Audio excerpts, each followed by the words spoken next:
Jô Soares e depois Cinema em Casa.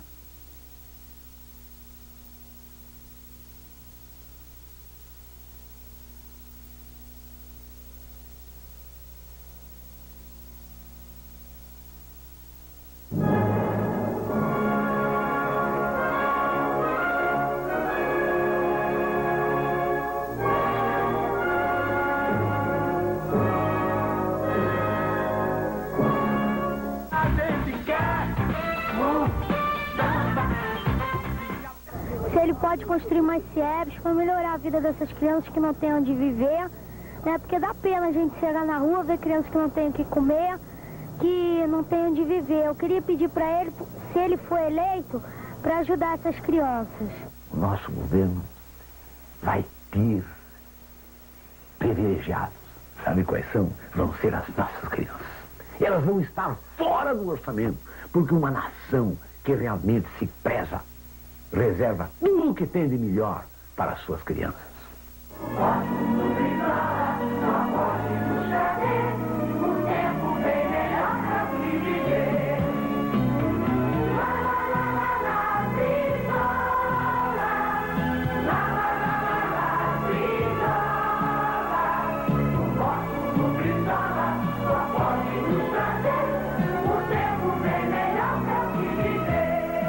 Mas nós queremos que haja uma mudança. E essa mudança tem que ser através da educação. E a educação se chama Leonel Brizola. Eu voto em Leonel Brizola porque a sua íntegra e digna biografia pessoal e política, biografia essa relacionada com a história dos oprimidos desse país, me leva a crer que ele tem condições reais e plenas de redimir o nosso massacrado povo, executando uma reestruturação mais justa na nossa sociedade dentro dos moldes da democracia.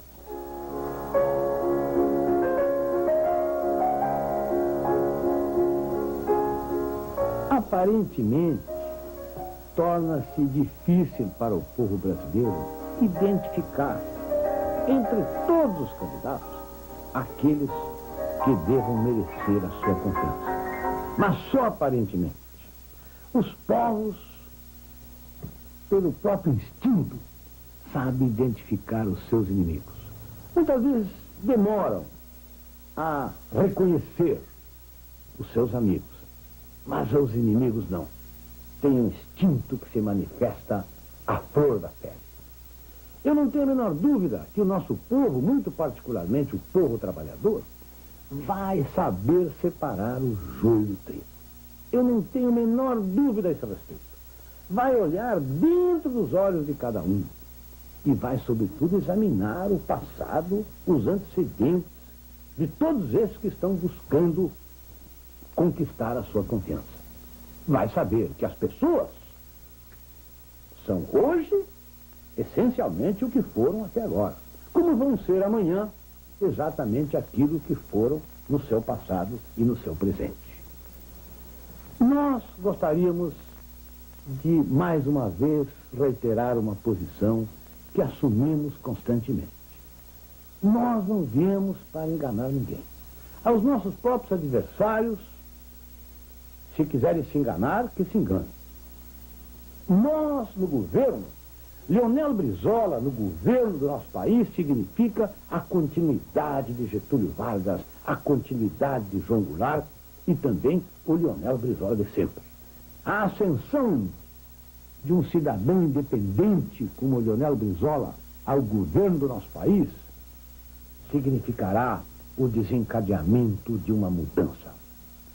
Será o princípio do fim do atual modelo econômico, desse capitalismo de natureza colonial que nos foi imposto pela direita e, ultimamente, boca abaixo pela ditadura. Nós, no governo, não iremos para enganar ninguém. Nós vamos manter o nosso povo informado. Nós vamos estar constantemente dialogando com ele. Nós não teremos reuniões e nem decisões obscuras. A nossa ascensão ao governo significará a construção de uma nova vida que nós Consideramos que o povo brasileiro tem o direito de construir, como também, sobretudo, podemos construir. O povão sabe que Brizola é o candidato da esperança. Cada voto no Brizola faz o Brasil mais forte. Brizola, o candidato da esperança. Maluf, presidente competente. Dia de eleição no Brasiliense Futebol Clube. Adivinhe quem ganhou.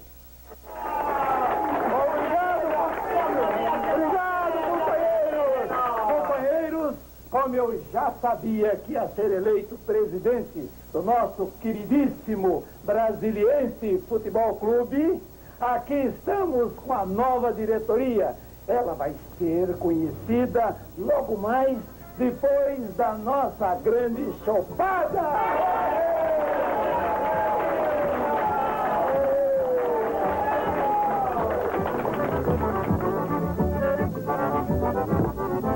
Curvalino, que tal a minha diretoria, hein?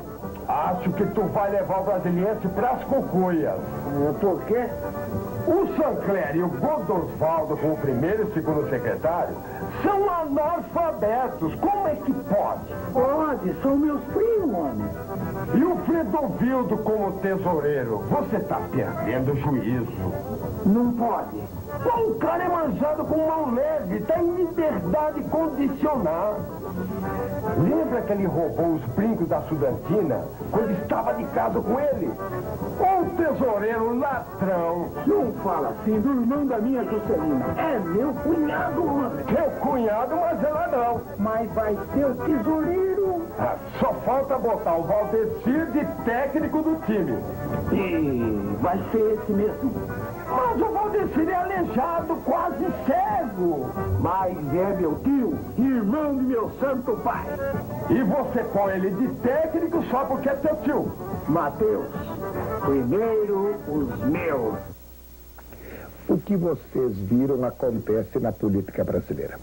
O PMDB e os outros partidos que estão no poder, como o PT, o PDT, o PRN, tiveram a incrível capacidade de fazer as coisas mais absurdas, fingindo dignidade. Tudo que eles criticaram antes, a nova república, por eles criada, fez, mas muito mais. Exemplo, nunca nomeei um filho, nunca nomeei um primo, nunca nomeei um cunhado, nunca nomeei um sobrinho, nunca dei nenhuma concessão de rádio ou de televisão para um parente ou para um amigo. E eles o que fizeram? Eu desafio a maioria dos políticos dizerem que fizeram com a mesma dignidade que eu fiz, o governo que eu fiz. É por isso que a nossa campanha está crescendo. As pessoas hoje têm orgulho de dizer que são Maluf. Já não pega mal dizer que é Maluf numa discussão, num jantar, numa roda de amigos. Por quê? Porque a história está a nosso favor. Agora, nós é que fazemos as perguntas e as cobranças. Doutor Ulisses, doutor Brizola, doutor Collor, doutor Covas, vocês quando estiveram no governo, vocês que nomearam dezenas de milhares de amigos, correligionários e parentes, vocês que deram concessões de rádio e televisão para os seus compadres, vocês não vão tirar o corpo fora nesta campanha, não. Vocês que nomearam milhares de pessoas e rifaram os ideais da nova república, os ideais de Tancredo, vocês que traíram o povo brasileiro, vocês hoje vão ter contas a ajustar com as urnas. Eu não tenho receio, não, porque nunca fiz isso antes. Eu hoje posso estar de cabeça erguida, porque a história está ao meu lado e o vento a meu favor. Vamos para o segundo turno e com a vitória. Maluf, presidente competente. Que homem é esse que não cansa, não desiste? O tempo passa, ele resiste. Quando queima, não sossega. Que homem é esse que insiste tanto em lutar? É gente que ninguém nega. O homem capaz de trabalhar. Que homem é esse que insiste tanto em vencer? É gente assim que o Brasil precisa pra voltar a crescer. Que força é essa que nada muda a sua fé? Ninguém segura a sua caminhada até chegar aonde quer. O homem da fé, sua luta é a mesma que a nossa, e não há desafio que possa quebrar a nossa corrente. O homem da frente merece o nosso respeito.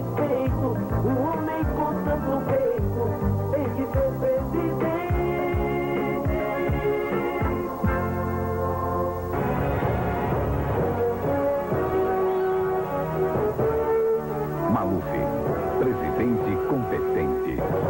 Preocupado com os problemas do meio ambiente, o PLP tem como candidato Eudes de Oliveira Matar, formado pela Escola Politécnica Federal da Suíça, o verdadeiro conhecedor da ecologia. Vamos juntos defender a vida, protegendo o meio ambiente. Este é Marronzinho, perseguido por uma minoria de jornalistas pagos para transformá-lo num monstro. Ele luta contra a seca no Nordeste.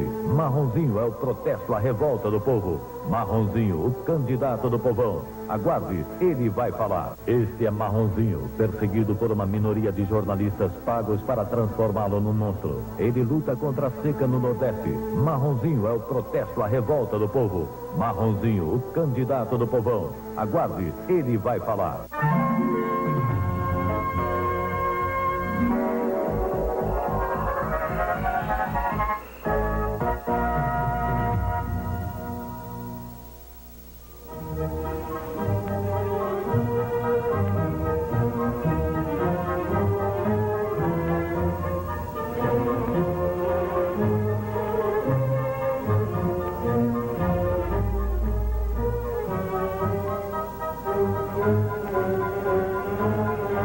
Espetadas no mar, 25 plataformas de petróleo formam a bacia de Campos, no estado do Rio de Janeiro.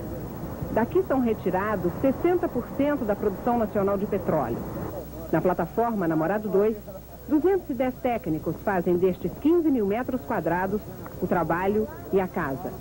Aqui eles ficam 14 dias por mês, direto, sem descanso, longe das famílias.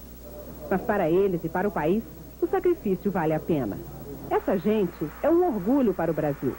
Eles são os responsáveis pela produção de 360 mil barris de petróleo por dia. Muitos deles retirados de poços que podem ter até mais de 5 mil metros de perfuração. Orgulho maior ainda é saber que 97% de todo o material usado na plataforma é brasileiro.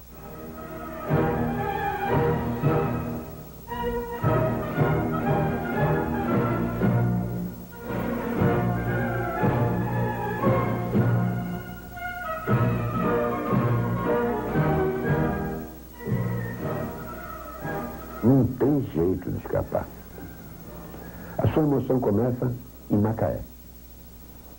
Ali você sobe num daqueles helicópteros tamanho família e escapa mar adentro. E aí, a cabeça começa a girar. Eu sou de uma geração que lá atrás já acreditava neste país.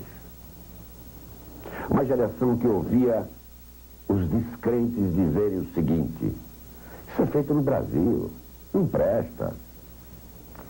O brasileiro não sabe fazer as coisas. E que dizia teimosamente: não é possível que nós não sejamos capazes de construir o nosso destino.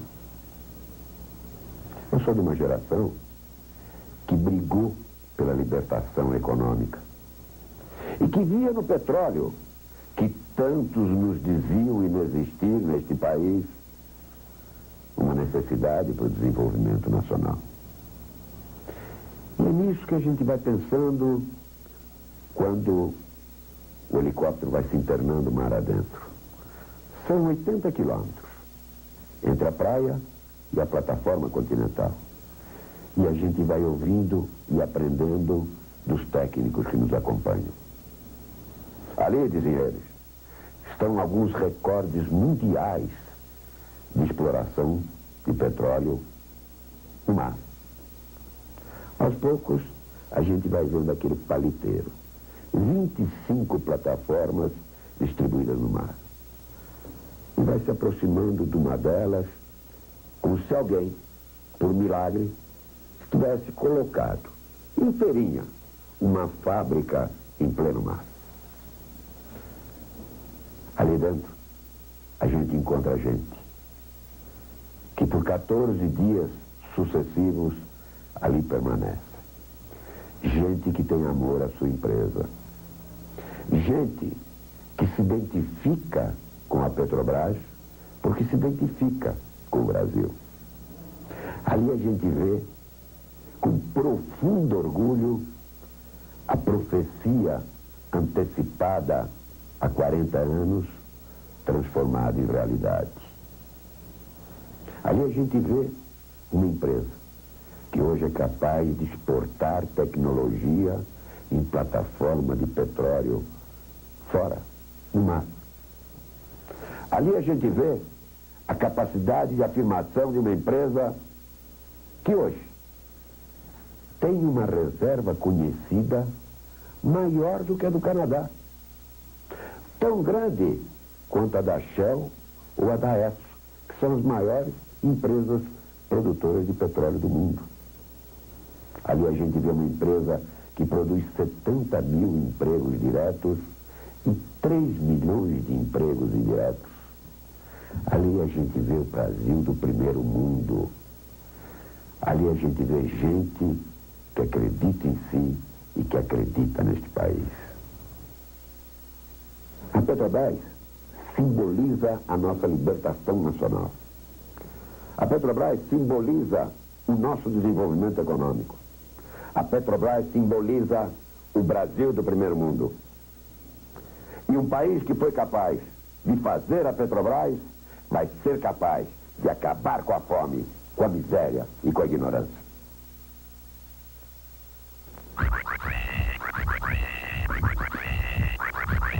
Esse era o Brasil de ontem. Não pode ser o Brasil de amanhã. Faça sua parte com o voto. Mário Covas fará a dele, com coragem e autoridade.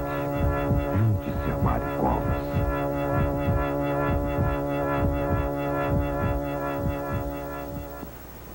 E atenção, atenção, Rio de Janeiro. Amanhã, sábado, a partir das 9 horas da manhã, é dia de carreata de Mário Covas.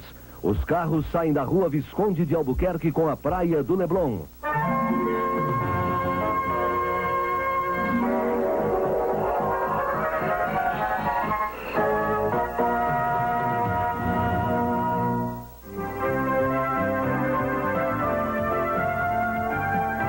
Ulisses 15, presidente. Posso exibir as minhas mãos, sem hesitação. Elas não estão tintas do sangue daqueles que foram assassinados e torturados pela ditadura e pelos seus cúmplices, muitos dos quais aí estão. Por igual, elas não estão sujas pela corrupção, porque nunca roubei nada de ninguém, e nem do meu país. O importante está na cabeça, o que vale é a experiência. É um político que tem história. Eu acho que é o único candidato que seu passado é limpo. Ninguém tem nada plausível para dizer contra ele. Ulisses, presidente. Lavagem da Cajazeira, Salvador, Bahia. Mais uma das inúmeras demonstrações de fé e de amor ao Brasil do povo baiano. Um povo que está com Ulisses rumo à presidência da República. Um povo que tem fé na coragem e na experiência de Ulisses. E eu estou realmente com o Ulisses, porque é um homem que tem provado que não é corrupto. É um homem que tem condições de governar esse país. E com muito fé, eu quero chegar no dia 15 de novembro e votar para Ulisses. Programa de governo. No Brasil, metade das crianças está injustiçada entre a pobreza e a pobreza absoluta. Comem mal, moram mal, dormem mal, estudam mal. Isso quando estudam. Enfim, vivem mal. Essa situação saqueia o futuro da raça, com 10 vezes mais mortalidade infantil do que nos países mais adiantados. Alagoas. Teotônio Vilela. Uma cidade de 37 mil habitantes e um título vergonhoso. É uma das capitais brasileiras da mortalidade infantil. De dia é uma cidade de mulheres e crianças. Os homens estão nos canaviais tentando ganhar a vida nas 5 usinas da região. A cidade que faz a riqueza dos usineiros recebe pouco em troca. Só há água encanada e esgoto em algumas casas. A falta de saneamento básico traz a doença, agravada pela miséria. O único pronto-socorro é pequeno para tanta gente. Centenas de crianças passam por aqui todos os dias. Tá doentinho. O que ela tem? Tem vírus de disenteria, dando verde e amarelo. Ela tá toda tocada, e por desinteria e vomitando. É uma dor no estômago e vomitando e com febre. Quase todas as casas conhecem o luto. Dona Maria Nazaré de Oliveira, de 21 anos, mulher de um cortador de cana, já perdeu 2 filhos. Eu não tinha as condições de fazer o tratamento dela. Foi o jeito que eu, como Deus queria mesmo, e morreu. Em dezembro do ano passado, das 1.000 crianças que nasciam, 306 morriam antes do primeiro aniversário. Em julho, nasceram 42 bebês. 38 morreram. Teotônio Vilela tem até cemitério clandestino. Mas a vida dura, sofrida, não tira a esperança dessa gente valente. Dona Maria Cícera, parteira há 15 anos, não se conforma com essa situação. Acostumada a dar a vida, ela quer ver o Brasil mudar. Eu espero justiça por parte das autoridades competentes. Só é que eu posso esperar no momento, né? Eu não posso fazer nada, outras pessoas também não podem. Então o que a gente pode pedir é que, sei lá, que olhem para essas crianças, pelo menos para as crianças. Saúde e educação é o que falta nesse país. Para enfrentar essa tragédia, temos que mobilizar o país. Entre outras providências a serem tomadas, citamos a licença maternidade de 120 dias, mas com o aleitamento materno indispensável, e as creches, sem as quais as mulheres são expulsas do trabalho ou os filhos ficam desamparados. Quando estiver na presidência da República, o Ministério do Trabalho terá que cumprir a exigência legal das creches das empresas. Mas o remédio fundamental para esse grande mal é o dinheiro. E há tanto dinheiro desperdiçado, desencaminhado até para o exterior, roubado e de impostos não cobrados. Vamos pôr esse dinheiro para salvar nossas crianças e o futuro do Brasil. Eis o compromisso do governo do PMDB na presidência da República. Ulisses, presidente. Pega o retrato do velho, põe no mesmo lugar. O sorriso do velhinho faz a gente trabalhar.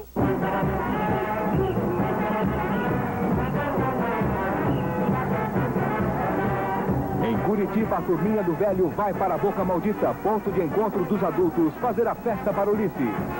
O cantorista é legal para chutar cheiro. Ulisses em São Paulo. Ulisses no Rio de Janeiro. Ulisses em Ilhéus, Bahia. Em São Paulo, Valdir Pires diz que o PMDB vai ganhar a eleição para completar o trabalho que começou com a redemocratização do país. Nós não vamos ficar no meio do caminho. Nós vamos ganhar essa eleição com Ulisses Guimarães para construir uma nova sociedade no Brasil. Ulisses e Valdir, no norte do Brasil. Amanhã, 11 horas da manhã, Câmara Municipal de Boa Vista, Roraima. Às 6 da tarde, Diretório do PMDB de Manaus, Amazonas. Ulisses, presidente. François Mitterrand, quando foi reeleito presidente da França, tinha mais de 70 anos.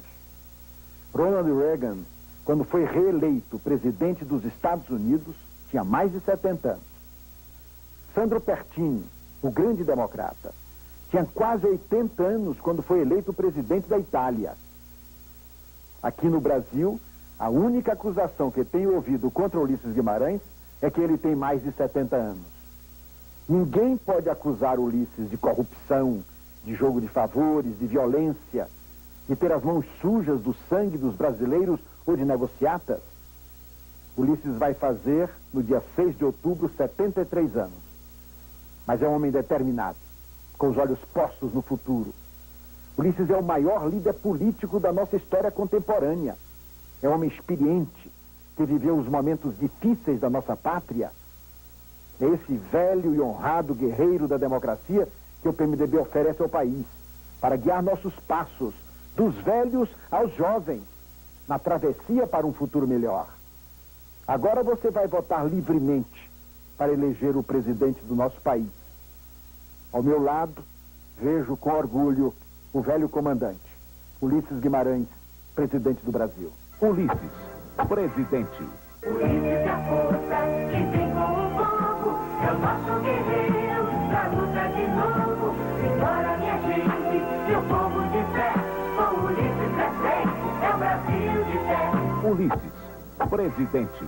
Os 72 anos do Dr. Ulisses é a experiência que ele tem a experiência para mudar esse país. Ele é um homem íntegro, muito cheio de moral e digno da presidência da República. Ulisses, até a vitória, se Deus quiser. Conseguimos, meus amigos, derrotar essa ditadura, o Estado autoritário, institucionalizar o país. Mas há outra violência aí. Eu acredito até que é uma violência mais perigosa, mais cruel, mais terrível, mais massacrante, mais nojenta do que aquela que nós enfrentamos ontem. É a violência da miséria. Ulisses, presidente. Em São Paulo, Ulisses mostra o plano de governo para 150 dirigentes sindicais. Numa conversa olho no olho, representantes de 49 sindicatos, 7 federações de trabalhadores e 2 confederações discutem com Ulisses o futuro do Brasil e ouvem dele o reconhecimento de um antigo companheiro de lutas. E a conquista do voto direto e da democracia são devidas a essas conquistas principalmente ao trabalho, à fé, à confiança, o apoio e a solidariedade dos trabalhadores do Brasil. Ulisses, presidente. Porque Ulisses propõe um breve exercício. Imaginemos se o nosso país não tivesse tido Ulisses. Sem ele, não teríamos liberdade. Sem ele, não teríamos uma nova Constituição. Sem ele, não teríamos tido Tancredo na presidência. Sem Ulisses, não teríamos o novo salário mínimo, cuja construção ele comandou no Congresso Nacional.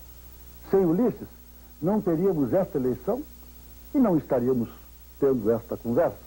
Com Ulisses, vamos ter o restabelecimento da imagem, da dignidade do poder em nosso país. Por isso, Ulisses.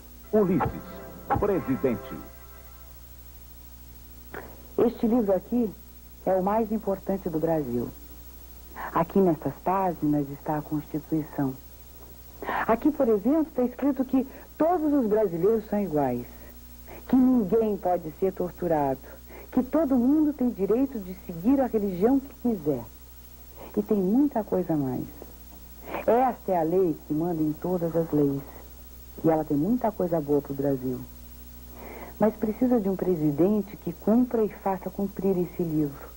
E esse homem tem nome: Ulisses Guimarães. Ulisses é a força, quem vem como o povo, é o nosso guerreiro, na luta de novo. Simbora, minha gente, meu povo de pé, com Ulisses é cego, é o Brasil de pé.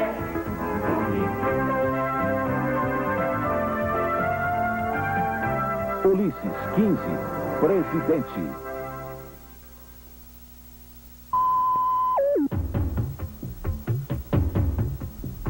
Ainda é tempo de salvar a natureza. Pense bem, pense verde. Vote em mim, Fernando Gabeira. Gabeira, presidente do Brasil.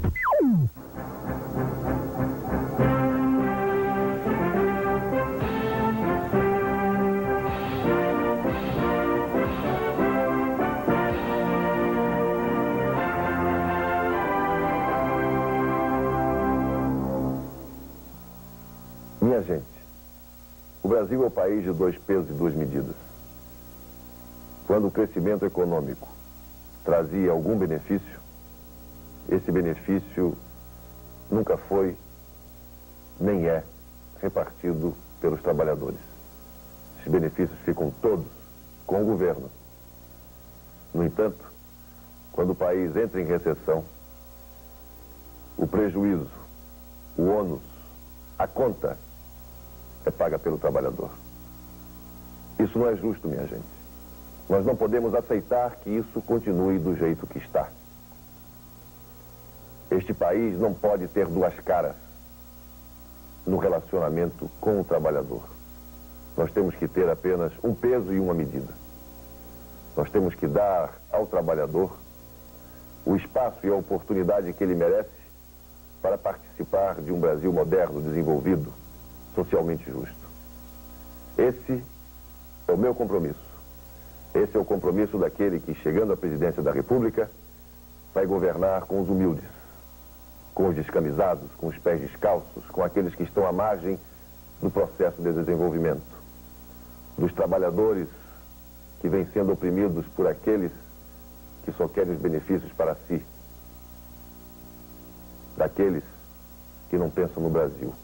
Colorir eu vou, pra vida ficar azul. Colorir eu vou, meu país de norte a sul. Colorir eu vou, pra vida ficar azul. Colorir eu vou, meu país de norte a sul. Ontem, Fernando Collor foi levar suas propostas de governo e colher sugestões de dois grandes líderes sindicais brasileiros. Rogério Magri, presidente da Confederação Geral dos Trabalhadores, CGT, e Luiz Antônio Medeiros, presidente do Sindicato dos Metalúrgicos de São Paulo.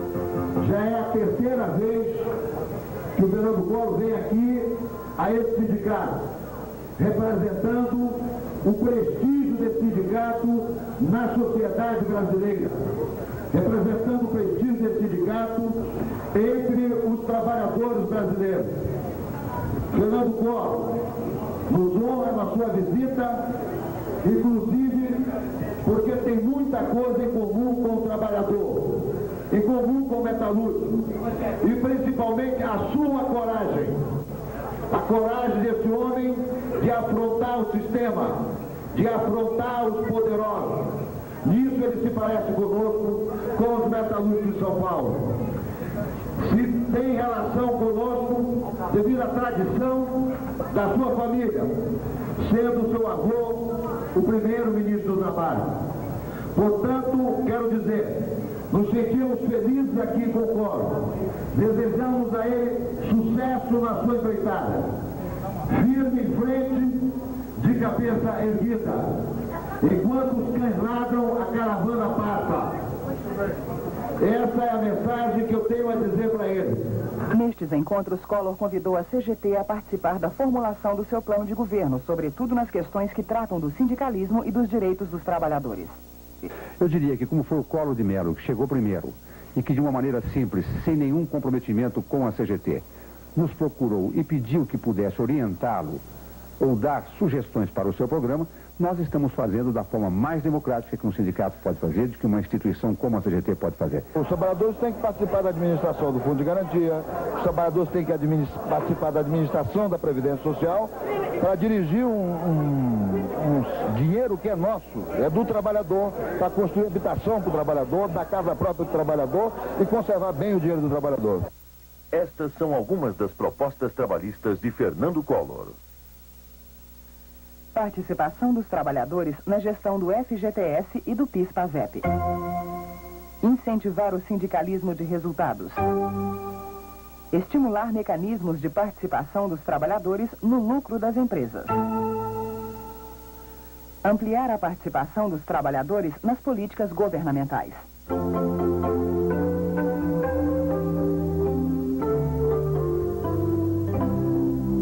Veja amanhã as propostas de Fernando Collor para a ecologia e meio ambiente.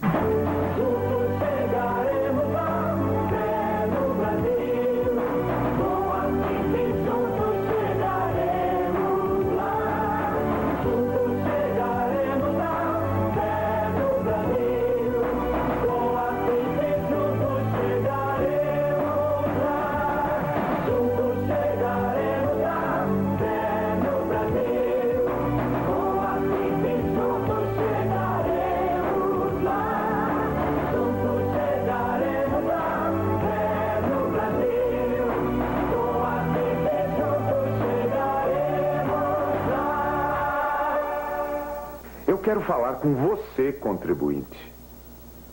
Ah, você acha que não é contribuinte? Ah, como? Esta é a ilusão que nós temos no Brasil. Quem paga imposto é a empresa. Eu não pago imposto nenhum. E o governo é tão bonzinho que você veja que ele está me dando a educação de graça. Ele vai me dar a saúde de graça. O governante está me fazendo um grande favor. Minha gente, como se enganou nesse país. Você paga porque você é contribuinte. E o pior, paga sem saber, porque está tudo escondido no preço do produto. Cada 100 cruzados que você compra de comida, 25 cruzados você paga de imposto. Ou seja, dos 100 cruzados de comida, você só levou 75. E o governo comeu 25. Portanto, nós temos que mudar isso. Não é que eu sou contra o pagamento do imposto, não.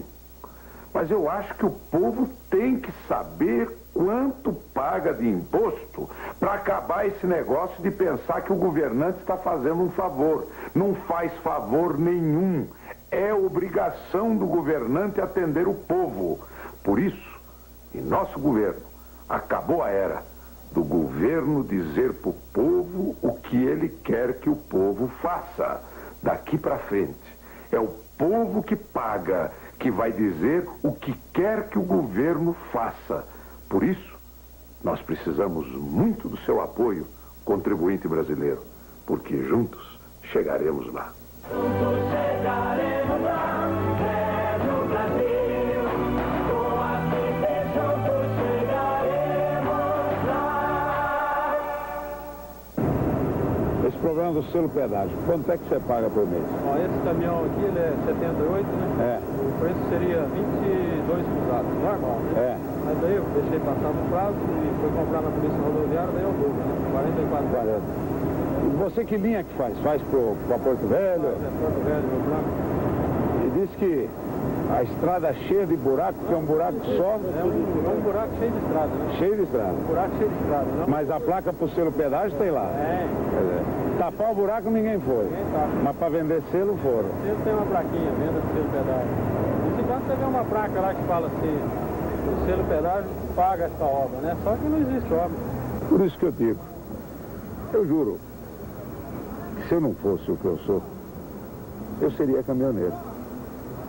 Para correr essas estradas desse Brasil, cortar as entranhas do país para transportar a riqueza. Mas eu vejo a luta do irmão caminhoneiro, porque a coisa mais preciosa que ele carrega não é só a carga, que é o trabalho, o fruto do trabalho de um povo. A maior carga que ele carrega, a mais preciosa, é a sua vida, que não está sendo preservada pela falta de segurança, pela falta de condição de uso das nossas estradas federais. E uma coisa eu digo a vocês, eu vou acabar com esse selo pedágio, porque nós já pagamos imposto para que o governo conservasse a estrada e garantisse a vida daqueles que transportam nossas riquezas. Vamos lá, minha gente, juntos chegaremos lá. Neste sábado, dia 23, grandes comícios em São Gonçalo e Niterói. A FIP espera e convida todos vocês. Juntos chegaremos lá, é no Brasil. Com a FIP juntos chegaremos lá. Juntos chegaremos lá, é no Brasil. Com a FIP juntos chegaremos lá. Ô engomado nojento. Dessa vez, nós, os encardidos, vamos invadir o Planalto. O homem é o pai do Vale Transporte. Vale tudo, vale o que vier. O assunto da nossa conversa de hoje é saúde.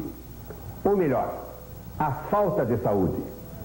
Como o povo diz, vivemos num país de verdadeira fartura, onde falta tudo.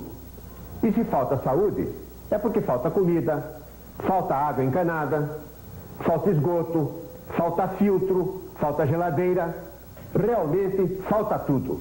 28 milhões de brasileiros não têm água potável e vivem em condições de miséria, sem saneamento e esquecidos pelo governo. Hoje, 30 mil brasileiros são atendidos por mês nos hospitais e 10 mil não terminam os tratamentos. Quanto mais para o interior ele morar, pior a situação. Nos postos de saúde, o atendimento de urgência é feito precariamente. E os hospitais das grandes cidades convivem com a superlotação. São os sintomas do êxodo rural à procura de mais saúde. Você veio da onde, Chico? Eu vim do município de Formosa. Não tinha como ser tratado lá? Mas meu pai passou comigo lá no pronto-socorro, lá não tinha um soro e mandaram aqui para Sobradinho. Você está numa cama, no chão, assim por quê? Não sei, talvez, para me dar alta, né? Está faltando assistência médica no interior do país? É, lá está faltando. Está faltando. E aqui é o único ponto que a gente pode ser socorrido, é aqui, em Brasília. Você sabe quais são os 2 melhores remédios que existem? Em primeiro lugar, a comida. E depois a casa. Mas a casa com água, luz e esgoto. É por isso que a minha primeira meta é pôr comida na mesa de cada brasileiro. Com isso, haverá cada vez menos doentes no Brasil. Mas tenho outros compromissos na área da saúde. 1. Todos os serviços de saúde e assistência médica terão uma coordenação única, como manda, aliás, a legislação atual. 2. Levarei os médicos do governo aonde eles se façam necessários. Todo profissional de saúde formado às custas do dinheiro do povo, do seu dinheiro, terá que trabalhar para o povo durante 2 anos, em locais determinados pelo Ministério da Saúde. 3. Vou ativar em todo o país a instalação de centrais de medicamentos em convênio com estados e municípios, para a distribuição gratuita de remédios à população carente. Vou também incentivar a fabricação de remédios naturais, que são muito mais baratos. 4. Vou criar um programa inédito no Brasil, que chamarei de A Saúde Encontrou o Seu Endereço. Preste bem atenção. Cada brasileiro, cada família, terá sua casa cadastrada por um serviço único de saúde. Com esse programa, milhares de agentes de saúde vão visitar permanentemente, pessoa por pessoa, no bairro, na quadra, na rua. Teremos, assim, um quadro completo da saúde no país. E na hora da doença, na hora que você ficar doente, você saberá qual o posto de saúde que deve procurar. Você não será jogado de um lado para o outro, como acontece hoje. No posto de saúde, seu problema será resolvido de imediato. Ou você será encaminhado automática e rapidamente para onde vai encontrar a solução. Eu disse antes que se falta saúde é porque falta comida, falta água encanada, falta esgoto, falta filtro, falta geladeira. Mas eu vou dizer mais. Se falta saúde no Brasil, é porque também falta vergonha. Esses documentos que vocês estão vendo aqui são relatórios do Tribunal de Contas da União, que descobriram falhas na aplicação do dinheiro da saúde. Aquele dinheiro que você paga para a Previdência e que deve ser aplicado exclusivamente na saúde. Pois em quase todos os estados do Brasil, se descobriu que o dinheiro foi aplicado para comprar automóvel, picape com caçamba, Kombi, até automóvel de passeio, para comprar prédios, para aumentar salários do pessoal. Não estão cuidando direito do dinheiro da saúde. Por isso é que eu sempre tenho afirmado, o importante para resolver os problemas brasileiros é governo sério. No meu governo, isso não acontecerá. Eu garanto. Afonso fez. Afonso fará.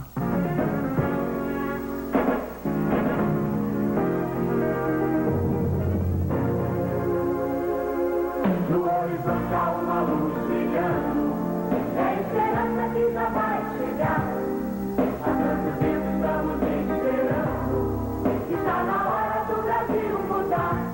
Ouvir o povo, saber de seus problemas, seus anseios, suas esperanças, suas frustrações. Aureliano sempre foi assim. Ele sabe que as grandes verdades estão mesmo na boca do povo. Político nosso brasileiro não é um cara que se candidata para defender o problema do povo. Ele se candidata a político, ele quer um emprego, para ele ter facilidade. Casa própria, casa, automóvel, gasolina, tudo. Sem saber que lá fora tem os irmãos, somos todos irmãos, morrendo de fome. Eu não sei como ele deita numa cama com frio, ele dorme. Quando ele sente dor, ele toma um comprimido, ele tem tudo. E ele não pensa que lá fora tem milhares e milhares de pessoas com a mesma situação dele. Precisa que ele pare e pense e sinta que todos nós sentimos tudo igual. Uma espetada em mim, dói em mim, mas se todos aqui levar a mesma espetada, vai sentir a mesma dor. Eu creio que você tem razão em relação a muitos políticos, mas não a todos os políticos. Daí a importância deste momento que nós estamos vivendo. em que o povo brasileiro, particularmente jovens como você, vai ter uma grande oportunidade de avaliar bem a vida política de cada um, o comportamento político de cada um, a pregação política de cada um, para que, através do voto e do voto consciente de todos os brasileiros, nós possamos eleger governantes mais afinados com o interesse nacional, governantes que estejam preocupados com a moralidade administrativa, com a austeridade administrativa e com o povo de um modo geral. E que saiba perfeitamente que uma alfinetada no seu irmão deve produzir dor nele também. Um programa obrigatório para todos os candidatos à presidência. Passar pelo teste da Roda Viva de Jornalistas, na TV Cultura de São Paulo. E lá, como nos outros programas, a atuação de Aureliano Chaves deixou a sua marca. Ministro, o senhor disse que o Plano Cruzado foi menos um veículo de solução de problemas econômicos e mais um veículo de política eleitoral. Mas o senhor era ministro nessa época. Por que o senhor não se demitiu? E era ministro, é verdade. É verdade, eu era ministro. E qual foi a minha posição em relação ao Plano Cruzado? Respeitava o Funaro por uma razão simples. Eu respeito os homens sinceros e honestos.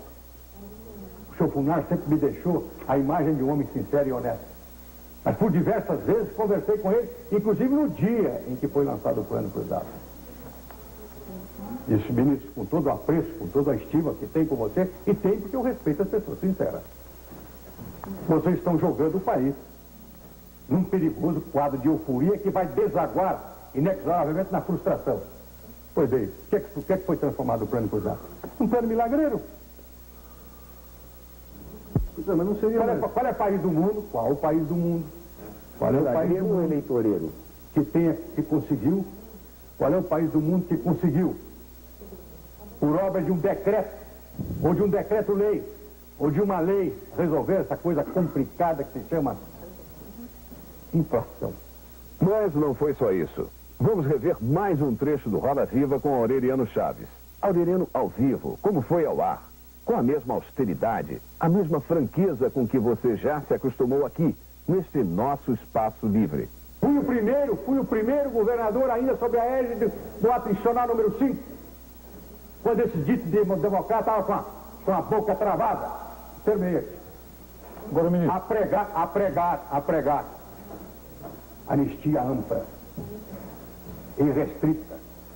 E eu a pratiquei no Ministério das Minas e Energia. Pergunte os petroleiros, pergunte os funcionários da Companhia Vale do Rio Doce, pergunte os eletricitários. Se eu não pratiquei isso, eu não tenho, em nenhum momento da minha vida, uma dicotomia, uma dissociação entre o que eu prego e o que eu faço. Austeridade, autoridade, dignidade. Aureliano, 89. Dignidade e austeridade, é disso que o Brasil vai precisar. Por isso vamos em Aureliano, como vai voltar. E ali, naquela roça, continua firme e gostoso o papo dos dois compadres. Compadre, essa tá de caristia. Não tá bravo, Pois, o dinheiro não dá pra nada, tô pela hora da morte. Compadre, mas eu só tenho medo de uma coisa. De quê? É no ano que vem, a gente tá aqui no mesmo lugar e dizendo, bons tempos aqueles. Trem doido. A esperança é o homem. Por que, Aureliano? Por que, Aureliano? As razões são muitas. Você tem as suas. Cada um tem as suas. Hoje vamos ouvir o deputado e economista Francisco Dornelles, do PFL do Rio de Janeiro. Porque ele representa uma política econômica voltada para o crescimento, com maior geração de emprego, com mais justiça social, com melhor distribuição de renda, com melhor remuneração da força do trabalho. E para que esses objetivos possam ser alcançados, Aureliano vai reabilitar a taxa de investimento, estimulando a poupança privada, reduzindo as despesas de custeio do Estado e conduzindo uma negociação competente da dívida externa. Aureliano vai reduzir os controles que o Estado exerce sobre a sociedade, vai dar prioridade para a agricultura e para a microempresa, vai fazer com que o Estado conduza seus investimentos para a área da energia, do transporte, das comunicações para a área social e na negociação da dívida externa, vai exigir que os credores participem do esforço de crescimento econômico do Brasil, investindo no país montante de recursos que hoje estão remetidos para o exterior. Quem sabe, sabe. Aureliano, 89. No horizonte há uma luz brilhando, é a esperança que já vai chegar. Há tanto tempo estamos esperando, está na hora do Brasil mudar. Dignidade e austeridade, é disso que o Brasil vai precisar. Por isso vamos em Aureliano como vai voltar. A sua vida é o livro aberto, é o homem certo que faz o pedir. Aureliano é muito verdadeiro, e o brasileiro vai ser mais feliz. Dignidade e austeridade, é disso que o Brasil vai precisar. Por isso vamos em Aureliano como vai voltar. Por isso vamos em Aureliano como vai voltar.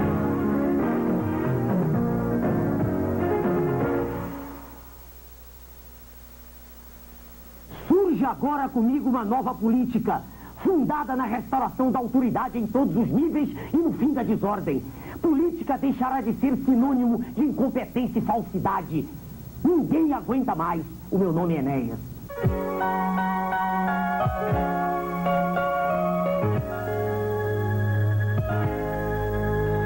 A força que tudo suplanta e nos agiganta vem do interior.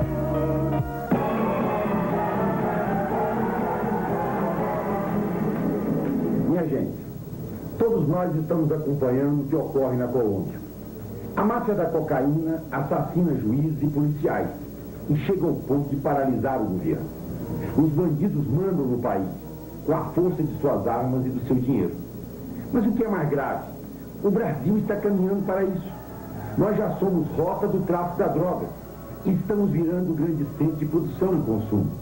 Nós já temos o câncer do crime organizado que até agora atua impunemente, o que é assustador.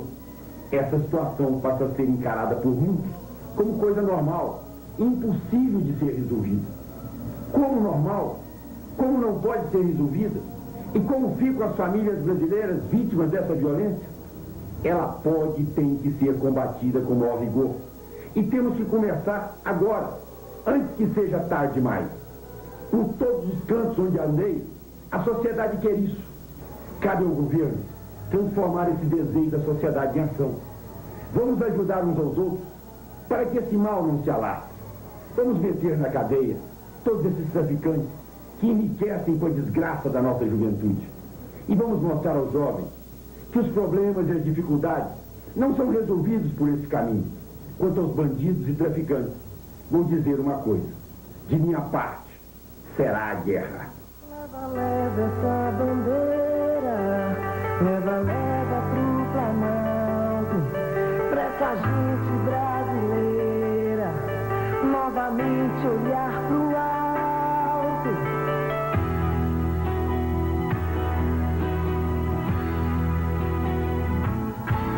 Carregar essa bandeira, a bandeira dessa terra, pra por fim nos velhos tempos, dar a luz à nova era, acordar esse gigante, tanto tempo adormecido. Estes são políticos profissionais. Os mesmos. Chega de político preguiçoso e malabarista. Para presidente PG. 100 anos em 5. Celso Brant, professor universitário, escritor e cientista político, candidato a presidente da República pelo PMN, Partido da Mobilização Nacional. Toda vez que a nossa elite se une, ela o faz contra o povo brasileiro. Na campanha das diretas, nós tivemos uma fantástica mobilização de povo que desejava ter o direito de escolher o seu candidato a presidente da República. A elite se uniu para encontrar uma fórmula para adiar o seu afastamento do poder. Elegeu em eleição indireta um candidato que, se dizendo da oposição, na realidade era do sistema. Depois de conseguir fazer com que se impusesse a ideia da eleição direta, ainda vem o senhor Leonel Brizola e deseja mais 2 anos para o presidente Figueiredo, quer dizer, queria prolongar o reinado do militar no país. Dizia Brizola que assim o fazia porque era do seu interesse como candidato. Ora, quem faz uma concessão desse tipo para ser candidato, é evidente que fará concessões muito maiores na presidência da República. O que nós precisamos não é um homem a serviço de um interesse pessoal, é de um comandante para a grande mobilização nacional que tornará viável a esse país deixar de ser colônia. O único problema que o Brasil tem hoje é ser colônia. No dia que o Brasil deixar de ser colônia, já o dizia Tiradentes, será em pouco tempo um dos países mais ricos do mundo. E para deixar de ser colônia, é fundamental que o povo brasileiro se mobilize, porque só a mobilização do povo dá condições a qualquer país de se tornar realmente livre e independente. Aliste-se como voluntário nessa campanha. Procure hoje mesmo um dos nossos núcleos de mobilização. Anote nossos telefones. Bahia 071 236 3606. Paraná 041 234 1011. Rondônia 069 221 8147. PMN.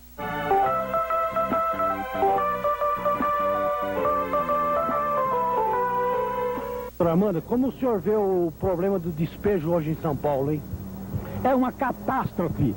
É a representação clara, nítida, de um capitalismo sem alma, capitalismo selvagem. O despejo e os aluguéis como estão, não é possível a população sobreviver. Por causa da dívida externa do Brasil. Não podemos pagar com a fome do povo, com o sacrifício do povo, roubado pelos gringos lá fora e roubado pelo sonegador de impostos aqui dentro, empobreceu o nosso povo. Você já parou para pensar que existem certos governantes que conseguem fazer mais e outros menos? Governar deveria ser uma tarefa relativamente simples. E garantir hospitais, moradia, buscar maneiras de todos estarem trabalhando. O problema é saber como gastar o dinheiro arrecadado. A minha ideia, como presidente da República, é modificar o sistema de impostos que existe atualmente. Queremos mudar esse sistema para acabar com esse negócio do brasileiro pagar tantos impostos. Um imposto só já é o suficiente, um imposto único. Ele será de apenas 3% sobre a renda per capita de cada cidadão entre 16 e 65 anos. Vamos acabar com a máfia da sonegação, que tira o dinheiro fundamental para o governo construir obras importantes para a população. Essa máfia da sonegação é tão ruim para o nosso país como qualquer máfia de drogas. Vai sobrar mais dinheiro no bolso de todo mundo no fim do mês. O governo passará a ter mais controle do dinheiro arrecadado. E não vai ter mais essa coisa do governo federal ficar com a maior parte do dinheiro para si. A minha proposta e a do Partido Municipalista Brasileiro é dar força ao seu município, à cidade em que você mora, à vila e ao povoado em que você reside. E força, a gente só dá com dinheiro que vai voltar aí, para o lugar onde você está. Você vai ficar sabendo melhor o que está sendo gasto e onde está sendo gasto.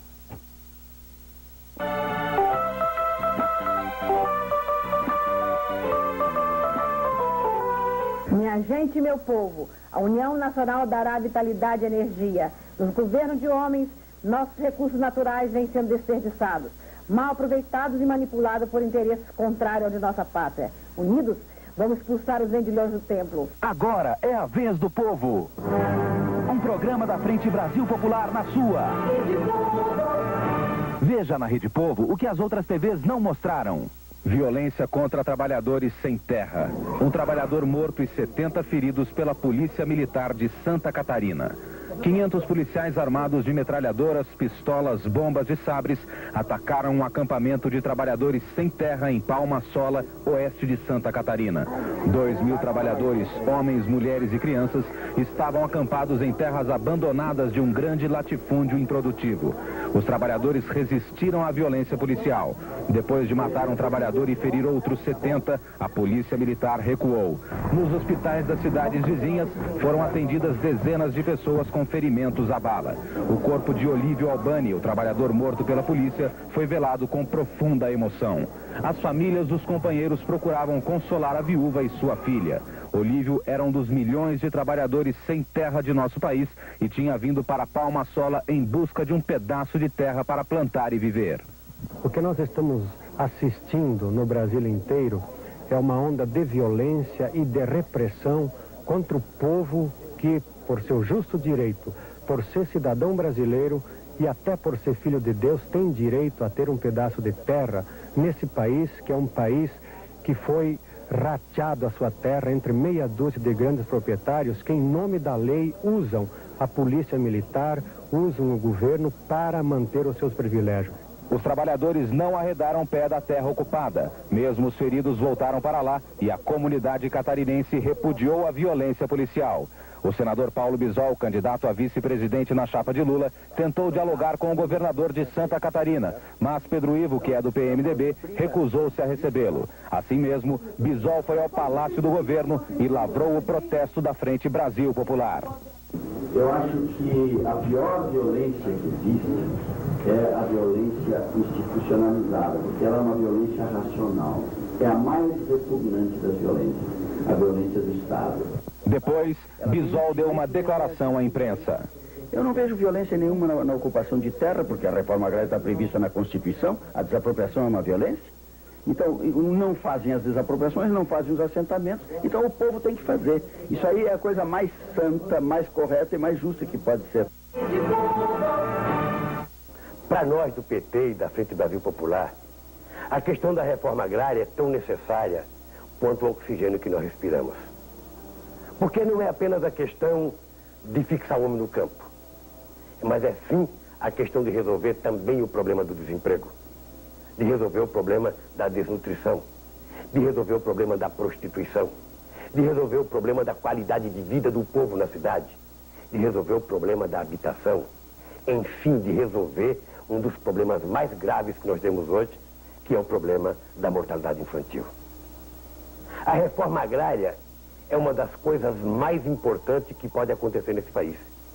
Por isso é que nós iremos fazer, na regulamentação do conceito de propriedade produtiva na Constituição, uma reforma agrária.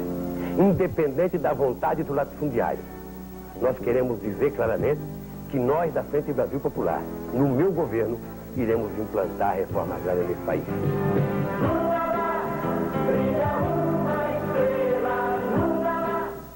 Lula e a Frente Brasil Popular é o novo. Todos hoje falam em novo, em novidade e moderno. Novo na história política brasileira é o que vem da organização popular. É o que vem do movimento das massas, do movimento dos trabalhadores, dos grupos organizados na cidade e no campo, dos profissionais das mais variadas áreas. Na alegria de te abraçar, Lula lá, com sinceridade, Lula lá, com toda certeza pra você, meu primeiro voto pra fazer brilhar nossa estrela. Lula lá, é a gente junto, Lula lá, valeu a espera, Lula lá, meu primeiro voto pra fazer brilhar nossa estrela. Você acabou de assistir mais um programa da Frente Brasil Popular. Seu voto pode salvar uma criança. Do Paraná ao Acre, vote Zamir. PCN, A comunidade em primeiro lugar. A solução é aumentar o angu da gamela de modo a que chegue para todos. Enquanto A e B têm um angu e C, D e E estejam condenados a jejum, o problema não terá solução. Monteiro Lobato. Amigos, entre tantos assuntos relevantes, um dos mais preocupantes é o problema da habitação popular. A casa própria. A casa própria que tantos almejam e até então tem sido sonhos, sem realidade. E nós, do PPB, vamos enfrentar de frente essa questão. Nós queremos construir uma casa para cada família brasileira. Sabemos que são milhões de famílias sem casa, mas nós temos que exercer o poder como estatistas e não ficar diante do problema sem dar a solução. Nós entendemos que o povo brasileiro precisa de alguém que resolva as questões. Essas questões em profundidade, essas questões que merecem coragem, essas questões que têm que ter determinação. E é o que nós vamos fazer. Vamos ter que enfrentar essa questão para cada brasileiro. Queremos que tenha a sua casa para morar. Jornal do Brasileiro informa. O candidato Fernando Collor de Mello devolveu indevidamente a usineiros de Alagoas o equivalente a 161 milhões de dólares. Ele fez acordo com os usineiros para devolver ICM, que teria sido cobrado a mais. Só que ele devolveu o dinheiro 2 vezes. Em suas edições de 6, 18 e 25 de maio e 1º de junho, o jornal Folha de São Paulo mostra tudo isso. Inclusive que Collor endividou Alagoas para favorecer aliados políticos. O caso foi tão escabroso que o substituto de Collor no governo do estado quer anular o acordo feito com os usineiros de açúcar.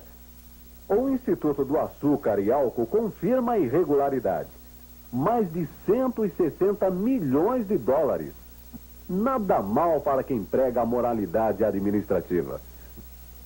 Detalhe, o acordo foi feito no último dia de Collor como governador de Alagoas. A solução é aumentar o angu da gamela de modo a que chegue para todos. Enquanto A e B têm um angu e C, D e E estejam condenados a jejum, o problema não terá solução. Monteiro Lobato. Para presidente, meu bem.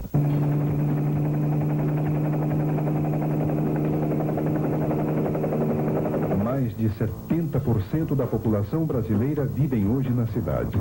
Essa verdadeira explosão urbana, resultante das péssimas condições de vida no campo, criou a situação crítica dos grandes centros.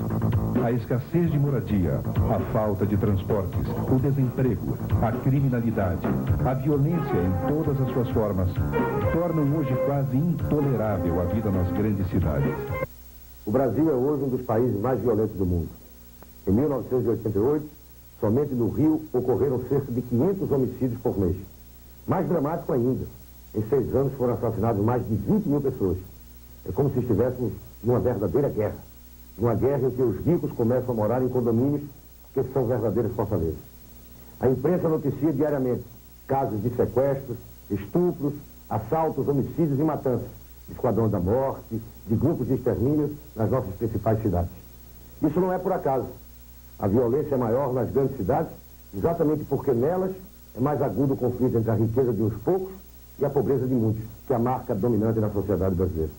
O pobre, como sempre, é a maior vítima de tudo, inclusive da violência, quer venha ela dos marginais ou da polícia.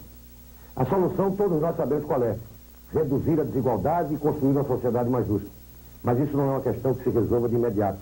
Isso demora. E nós não temos condições de suportar a violência até que se acabe com a miséria. Mas também é uma ilusão se pensar que a repressão pura e simples, por mais forte que ela seja, pode deter a criminalidade. As estatísticas mostram exatamente o contrário, que isso não deu certo em parte alguma.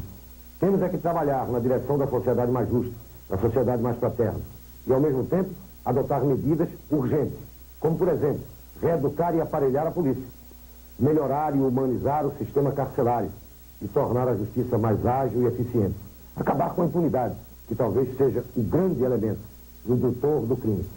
O socialismo será a solução. Agora, não é necessário esperar o socialismo. Nós temos que enfrentar esse problema aqui e agora. E para isso é necessário ter vontade política. É free, para